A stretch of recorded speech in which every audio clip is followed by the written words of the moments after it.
Hi అండి, అందరికీ గురు పౌర్ణమి శుభాకాంక్షలు. షిరిడీలో నాకు జరిగిన ఒక చిన్న కథ. మేము షిరిడీలో సత్యవ్రతం చేసుకున్నామండి. చేసుకున్న తర్వాత హారతి టైం అయింది, 11:30 అయింది. కానీ హారతికి వెళ్ళాలని ఒక కోరిక, కానీ టికెట్ దొరకలేదు. ఏం చేయాలని చెప్పి సరే అటు ఇటు చూస్తుంటే ఒక పోలీస్ ఆయన పిలిచారు మాట, ఇలా రండి అని పిలిచారు. పిలిచేసరికి ఆయన తప్పు పట్టడం గురించి కాదండి, ఆయన పిలిచి ఏంటి అంటే, లేదండి మాకు హారతి టికెట్ దొరకలేదు, హారతి చూడాలని ఉంది అని మధ్యాహ్నం హారతి మాట అండి. అయితే టికెట్లు లేవంట, అయిపోయినాయి అంట. అంటే ఎంత ఇస్తారు, నేను తీసుకెళ్తాను అన్నారు. అంటే వాళ్ళని తప్పు పట్టాలని కాదు, బాబాగారే ఆ రూపంలో వచ్చారని మాకు తెలుసండి.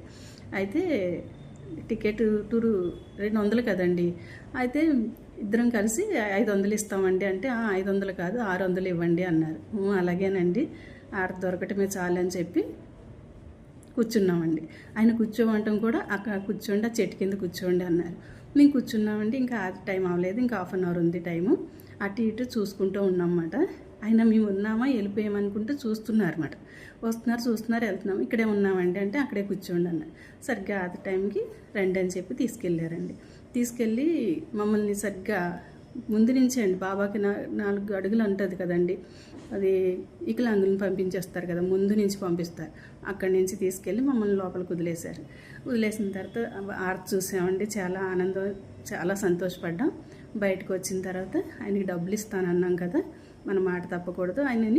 ఆయన్ని వెతుక్కుంటే ఆయన ఎక్కడున్నారో గేటు దగ్గరికి వెళ్ళామండి. ఎంత వెతికినా లేరు, వచ్చేసాం.